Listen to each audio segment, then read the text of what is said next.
आज हम लोग करने वाले हैं क्लास 10 हिंदी क्षितिज पार्ट 2। आज जो हम लोग करेंगे नौबत खाने में इबादत का प्रश्न और अभ्यास। नंबर 1, शहनाई की दुनिया में डुमराव को क्यों याद किया जाता है? आंसर होगा, शहनाई की दुनिया में डुमराव को 2 कारणों से याद किया जाता है। डुमराव प्रसिद्ध शहनाई वादक बिस्मिल्लाह खां की जन्मभूमि है। दूसरा, यहाँ सोन नदी के किनारे नरकट घास मिलती है जिसका उपयोग शहनाई बजाने के लिए किया जाता है। रीड का प्रयोग शहनाई बजाने के लिए किया जाता है। क्वेश्चन नंबर 2, बिस्मिल्लाह खां को शहनाई की मंगल ध्वनि का नायक क्यों कहा जाता है? आंसर, शहनाई मंगल ध्वनि का वाद्य है। भारत में जितने भी शहनाई वादक हुए हैं उनमें बिस्मिल्लाह खां का नाम सबसे ऊपर है। उनसे बढ़कर सुरीला शहनाई वादक और कोई नहीं हुआ, इसलिए उन्हें शहनाई की मंगल ध्वनि का नायक कहा गया है। क्वेश्चन नंबर 3, सुशिर वाद्यों से क्या अभिप्राय है? शहनाई को सुशिर वाद्यों में शाह की उपाधि क्यों दी गई होगी? इसका आंसर है, सुशिर वाद्यों का अभिप्राय सुराख वाले वाद्य जिन्हें फूंक मारकर बजाया जाता है। सुराख मतलब छेद, होल होता है। ऐसे सभी छिद्र वाले वाद्यों में शहनाई सबसे अधिक मोहक और सुरीली होती है, इसलिए उसे शाह नय अर्थात ऐसे सुशिर वाद्यों का शाह कहा गया है। क्वेश्चन नंबर 4, आशय स्पष्ट कीजिए। क, फटा सुर न बख्शे। लुंगिया का क्या है? आज फटी है तो कल सिल जाएगी। इसका आंसर होगा, शहनाई वादक बिस्मिल्लाह खां खुदा से दुआ मांगते हैं, हे खुदा तुम मुझे फटा हुआ सुर न देना, शहनाई का बेसुरा स्वर भी न देना। यदि लुंगिया फटी भी रह जाए तो कोई बात नहीं, क्योंकि फटी हुई वस्त्र तो सिल जाएगी। आज अगर गरीबी है तो कल धन दौलत भी आ जाएगा, लेकिन बेसुरा राग न देना। ख क्या है? मेरे मालिक सुर बख्श दे। सुर में वह तासीर पैदा कर कि आंखों से सच्चे मोती की तरह अनगढ़ आंसू निकल आए। इसका मतलब है बिस्मिल्लाह खां खुदा से विनती करते हैं, हे खुदा मुझे ऐसा सच्चा और मार्मिक सुर प्रदान कर जिससे सुनकर श्रोताओं की आंखों में आंसू आ जाए। क्वेश्चन नंबर 5, काशी में हो रहे कौन से परिवर्तन बिस्मिल्लाह खां को व्यथित करते थे? आंसर होगा, बदलते समय के साथ काशी में पुरानी परंपराएं लुप्त होती जा रही थी, मतलब गायब होती जा रही थी। जैसे कि खान पान की पुरानी चीजें, मलाई बर्फ गायब हो गए थे, कुलसुम की छन करती कचौड़ी और देसी घी की जलेबी आज नहीं है। बदलते समय के साथ संगीत, साहित्य और अदब की बहुत सारी परंपराएं भी लुप्त हो गई। कजली और चैती का सुनना सुनाना छूट गया, साथ ही हिंदू मुस्लिम एकता का व्यवहार भी छूट गया। ये सब बातें बिस्मिल्लाह खां को परेशान और व्यथित कर देते थे। व्यथित मतलब दुखी कर देते थे। क्वेश्चन नंबर 6, पाठ में आए किन प्रसंगों के आधार पर आप कह सकते हैं कि क, बिस्मिल्लाह खां मिली जुली संस्कृति के प्रतीक थे। इसका आंसर है, बिस्मिल्लाह खां हिंदुओं और मुसलमानों की मिली जुली संस्कृति के प्रतीक थे। वे स्वयं मुसलमान थे, लेकिन हिंदू धर्म, उत्सवों और त्योहारों में गहरी श्रद्धा थी। वे अपने पर्व त्योहार जैसे कि मुहर्रम सच्ची श्रद्धा से मनाते थे। वो 5 समय नमाज भी पढ़ते थे। साथ ही वे काशी विश्वनाथ और बालाजी के मंदिरों में भी शहनाई भी जाकर बजाया करते थे। इसलिए गंगा जमुना जमुनी संस्कृति भी कहा गया है। हिंदू मुस्लिम दोनों के मिले जुले संस्कारों वाली ये धरती कहलाती है। ख क्या है? वे वास्तविक अर्थों में एक सच्चे इंसान थे। आंसर होगा, बिस्मिल्लाह खां वास्तविक अर्थों में सच्चे और नेक इंसान थे। उन्होंने काशी में रहकर काशी की परंपराओं को भी निभाया। काशी में आज भी संगीत की थाप शेष है। उस्ताद बिस्मिल्लाह खां ने काशी को हिंदू मुस्लिम एकता की मूल्यवान संस्कृति दी। मुसलमान होते हुए अपने धर्म की परंपराओं को भी निभाया। उन्होंने कभी भी खुदा से धन समृद्धि नहीं मांगी, वे सच्चा सुर मांगे। वे जीवन में सरल और सादे रहे। ऊंचे सम्मान पाकर भी वे सच्चे और सरल बने रहे। क्वेश्चन नंबर 7, बिस्मिल्लाह खां के जीवन से जुड़ी उन घटनाओं और व्यक्तियों का उल्लेख करें जिन्होंने उनकी संगीत साधना को समृद्ध किया। आंसर होगा, बिस्मिल्लाह खां के संगीत साधना को निम्नलिखित लोगों ने समृद्ध किया। रसुलन बाई, बतुलन बाई, मामू जान, नाना, कुलसुम हलवाई, अली बख्श खां, अभिनेत्री सुलोचना, रसलन बाई और बतुलन बाई दोनों बहनें थीं। उनकी गायकी ने उन्हें संगीत की ओर खींचा। उनके द्वारा ठुमरी, ठप्पे और दादरा सुनकर उनके मन में संगीत की ललक जागी। नाना को भी मधुर स्वर में शहनाई बजाते सुनते थे। मामू अली बख्श जब शहनाई बजाते बजाते सम पढ़ाते थे तो बिस्मिल्लाह खां धड़ से एक पत्थर जमीन पर मारा करते थे। इस प्रकार उन्होंने संगीत में दाद देना सीखी। अभिनेत्री सुलोचना की फिल्मों ने भी उन्हें समृद्ध किया। कुलसुम की कचौड़ी तलने की कला में भी संगीत का आरोह अवरोह देखा करते थे। रचना और अभिव्यक्ति। क्वेश्चन नंबर 8, बिस्मिल्लाह खां के व्यक्तित्व की कौन कौन सी विशेषताओं ने आपको प्रभावित किया? इसका आंसर होगा बिस्मिल्लाह खां के व्यक्तित्व की निम्न विशेषताएं मुझे प्रभावित करती है। पहला क्या होगा? सादगी और सरलता। खां साहब स्वभाव से सरल और सादे थे। उन्होंने जीवन भर अपनी सहनाई से सभी के मन को हर लेते हैं। वे सादगी में जिए, दिखावे में नहीं। उन्होंने कहा कि वो बनाव श्रृंगार में पड़ जाते तो फिर सहनाई कैसे बजा पाते। नंबर 2, धार्मिक भावना। बिस्मिल्लाह खां सच्चे मुसलमान थे। मुहर्रम के उत्सव पर पूरे शौक और भाव से मनाते थे। वे 5 वक्त नमाज भी पढ़ते। बाबा विश्वनाथ और बालाजी के मंदिर में नित्य सहनाई भी बजाया करते थे। काशी के विश्वनाथ की कल्पना उनकी शहनाई के बिना नहीं हो सकती। उनकी यही धार्मिक भावना हम सबको प्रभावित करती है। नंबर पॉइंट 3, खुदा के प्रति आस्था। बिस्मिल्लाह खां के हृदय में खुदा के प्रति सच्ची और गहरी आस्था थी। ये खुदा से सच्चे सुर की कामना करते थे। नंबर 4, रसिक और हंसमुख स्वभाव। वे रसिक स्वभाव के व्यक्ति थे। रसुलन बाई और बतुलन बाई की गायकी के रसिया थे। वे कुलसुम हलवाई और सुलोचना के भी रसिया बने। जब उनकी शिष्या ने भारत रत्न का हवाला देकर उन्हें फटी तहमत न पहनने के लिए कहा तो फट से बोले, ये भारत रत्न सहनैया पर मिला है, लुंगिया पर नहीं। क्वेश्चन नंबर 9, मुहर्रम से बिस्मिल्लाह खां के जुड़ाव को अपने शब्दों में लिखिए। आंसर होगा बिस्मिल्लाह खां पूरी श्रद्धा, आस्था और भावुकता के साथ मुहर्रम मनाया करते थे। वे पूरे 10 दिनों तक सुख मनाते थे। मुहर्रम के 10 दिनों में किसी प्रकार का मंगल वाद्य नहीं बजाते थे, शहनाई भी नहीं बजाते थे। 8वें दिन दाल मंडी से चलने वाले मुहर्रम के जुलूस में वे पूरे उत्साह के साथ 8 किलोमीटर रोते हुए नौहा बजाते चलते थे। इस दिन हजारों लोगों की आंखें नम रहती थी। क्वेश्चन नंबर 10, बिस्मिल्लाह खां कला के अनन्य उपासक थे। तर्क सहित उत्तर दीजिए। आंसर होगा बिस्मिल्लाह खां कला के अनन्य उपासक थे। उनकी शहनाई वादन कला के कारण नायाब हीरा कहा गया। उन जैसा शहनाई वादक दूसरा कोई नहीं हुआ। उन्होंने 80 वर्षों तक शहनाई बजाई, फिर भी वे अंत तक खुदा से सच्चे सुर की कामना करते रहे। उन्होंने अपने को कभी पूर्ण नहीं माना। खुदा से सच्चा सुर मांगते कि श्रोता उनके सुर को सुन उनकी आंखों में आंसू ला देंगे। वे 2-4 राग गाकर उस्ताद नहीं हो गए। वे रोज घंटों अभ्यास किया करते थे। उन्होंने जीवन भर उपासना साधना जारी रखा। भाषा अध्ययन।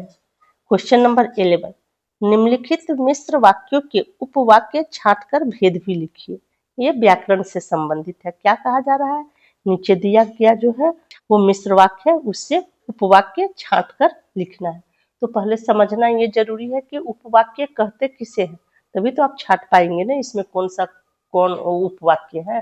तो उपवाक्य का वह भाग होता है जिसमें एक क्रिया होती है, जो एक स्वतंत्र उपवाक्य या आश्रित उपवाक्य भी हो सकता है। कहने का मतलब है कि जिसमें एक उद्देश्य भी होता है और दूसरा विधेय दोनों होते हैं। अब इसके प्रकार कौन कौन होते हैं उपवाक्य के प्रकार?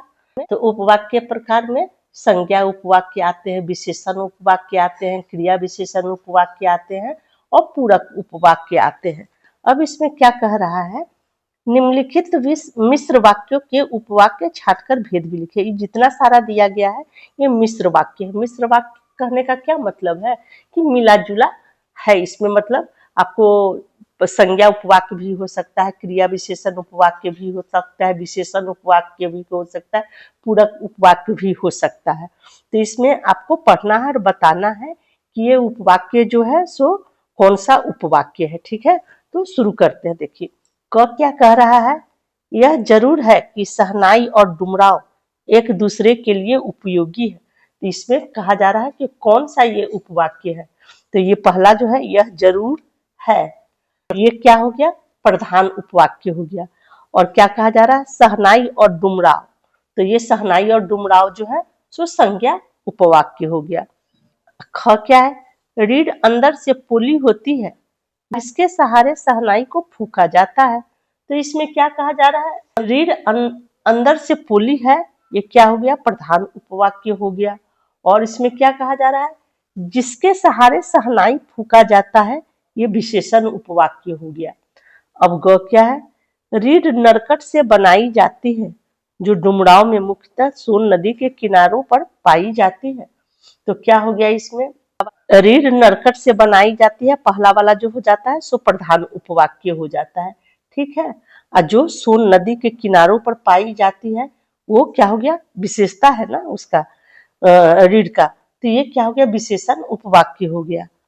घ क्या है, उनको यकीन है कभी खुदा यूं ही उन पर मेहरबान होगा। तो इसका आंसर क्या होगा, उनको यकीन है, ये प्रधान उपवाक्य हो जाएगा। और क्या है, खुदा यूं ही उन पर मेहरबान होगा, ये खुदा यूं ही उन पर मेहरबान होगा, ये संज्ञा उपवाक्य हो जाएगा। अंग क्या है, हिरनी अपनी ही महक से परेशान पूरे जंगल में उस वरदान को खोजता है, जिसकी गमक उसी में समाई हुई है। अब कहने का क्या मतलब है, हिरन अपनी ही महक से, तो ये प्रधान उपवाक्य हो गया। परेशान पूरे जंगल में उस वरदान को खोजता है, जिसकी गमक उसी में समाई हुई है, ये विशेषण उपवाक्य हो गया। चौ क्या कहा जा रहा है, खां साहब की सबसे बड़ी देन हमें यही है कि पूरे 80 बरस उन्होंने संगीत को संपूर्णता एवं एकाधिकार से सीखने की जिजीविषा को अपने भीतर जिंदा रखा। तो इसमें क्या होगा, खां साहब की सबसे बड़ी देन है, ये प्रधान उपवाक्य हो गया। संगीत को संपूर्णता एवं एकाधिकार से सीखने की जिजीविषा को भीतर जिंदा रखा, ये क्या हो गया, विशेषण उपवाक्य हो गया। अब 12 क्या है, निम्नलिखित वाक्यों को मिश्रित वाक्यों में बदलिए। क क्या है, इसी बाल सुलभ हंसी में कई यादें बंद है। तो इसका आंसर होगा, यही वह बाल सुलभ हंसी है जिसमें कई यादें बंद है। तो यहाँ पर यही, इसी की जगह हम लोग यही कर देंगे, बाल सुलभ हंसी में के जगह यहाँ पर हम लोग है कर देंगे। तो क्या हो जाएगा, तो इसका हम लोग बना सकते हैं, यही बाल सुलभ हंसी है जिसमें कई यादें बंद है। और ख क्या कहा जा रहा है, देखिए, काशी में संगीत आयोजन की एक प्राचीन एवं अद्भुत परंपरा है। तो इसका क्या होगा, काशी की यह प्राचीन एवं अद्भुत परंपरा है कि यहाँ संगीत आयोजन होता है।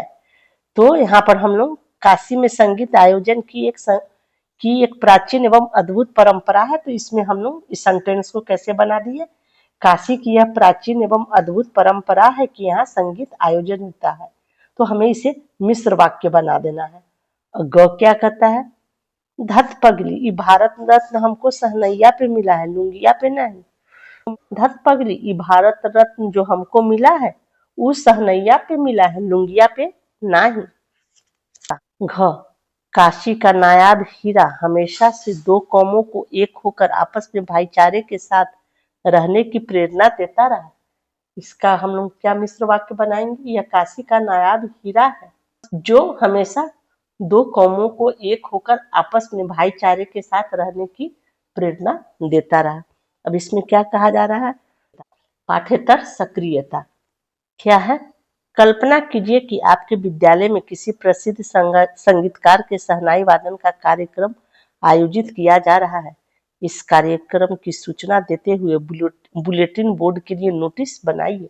इसका आंसर होगा, इसको इस तरह से हम लोग बना सकते हैं, सभी छात्रों को सूचित किया जाता है कि 23/4 मतलब डेट देना है को विद्यालय के विशाल कक्ष में उस्ताद जाकिर हुसैन का शहनाई वादन होगा। जाकिर हुसैन भारत के जाने माने शहनाई वादक है। यह कार्यक्रम सुबह 11 बजे से 12 बजे तक चलेगा। सभी छात्र तथा अध्यापक आमंत्रित किए जाते हैं। आप अपने मनपसंद संगीतकार के बारे में एक अनुच्छेद लिखिए, ये आपको स्वयं करना है। फिर क्या है ये, हमारे साहित्य, कला, संगीत और नृत्य को समृद्ध करने में काशी आज के वाराणसी के योगदान पर चर्चा कीजिए। इसका आंसर होगा, काशी जिसे हम बनारसी कहते हैं भारत का सांस्कृतिक नगर रहा है।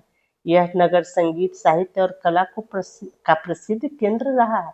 यहाँ की क्या क्या मुख्य विशेषता है, तो देखिए नंबर 1 क्या है, नृत्य परंपरा में काशी का योगदान। कथक कलाकार पंडित गोपी कृष्ण, पंडित सीताराम, पंडित बिरजू महाराज। और संगीत में क्या है, इसकी दूसरी विशेषता क्या है, यहाँ का संगीत भी है। तो यहाँ के संगीत में क्या क्या लोग गाते हैं, ध्रुपद, ख्याल, डुमरी, बनारस घराने की विशेषता रही है। तीसरा नंबर क्या है, काशी के साहित्य में नृत्य भी है। तुलसीदास, कबीर, रैदास जैसे संतों की रचनाओं के भाव और भक्ति की जो स्तर मिलते हुए नृत्य के भाव पक्ष का पोषण देते हैं। फिर क्या कहता ये कहा जा रहा है, इसको देखिए, काशी का नाम आते ही हमारी आंखों के सामने काशी की बहुत सी चीजें उभरने लगती है। वह कौन सी हैं, क्या कहा जा रहा है कि काशी का नाम आते हुए हमारे मन में बहुत सारा चीज ध्यान में आता है। वो क्या क्या ध्यान में आता है, तो कबीर की जन्मस्थली, विश्वनाथ मंदिर और तीर्थ स्थान ध्यान में चला आता है। इस प्रकार इस चैप्टर का प्रश्न अभ्यास यहीं पर समाप्त होता है। और कुछ महत्वपूर्ण प्रश्न है जो बार बार एग्जाम में पूछे जाते हैं, वो आप प्रश्न को ध्यान से सुनिए। नंबर 1 प्रश्न क्या है, बिस्मिल्लाह खां के चरित्र की किन्हीं 3 विशेषताओं का उल्लेख कीजिए जिनसे आप बहुत अधिक प्रभावित हुए। नंबर 2 क्या है, बिस्मिल्लाह खां नमाज की प्रार्थना में अल्लाह से क्या मांगते थे। नंबर 3 क्या है, बिस्मिल्लाह खां को नायाब हीरा क्यों कहा गया है। नंबर 4 क्या है, बिस्मिल्लाह खां के मन में काशी के प्रति अनुराग क्यों था। नंबर 5 क्या है, लेखक ने गंगा जमुनी संस्कृति किसे कहा है, इस पर टिप्पणी करें। फिर क्वेश्चन नंबर 6 क्या है, बिस्मिल्लाह खां को भारत रत्न का सम्मान क्यों मिला था, उनके रहन सहन की सादगी का एक उदाहरण दीजिए। इस चैप्टर का प्रश्न अभ्यास यही समाप्त होता है और हैंड रिटन नोट्स का लिंक आपको वीडियो के डिस्क्रिप्शन में डाल दिया जाएगा। पढ़ने के लिए आप उसका प्रयोग कर सकते हैं।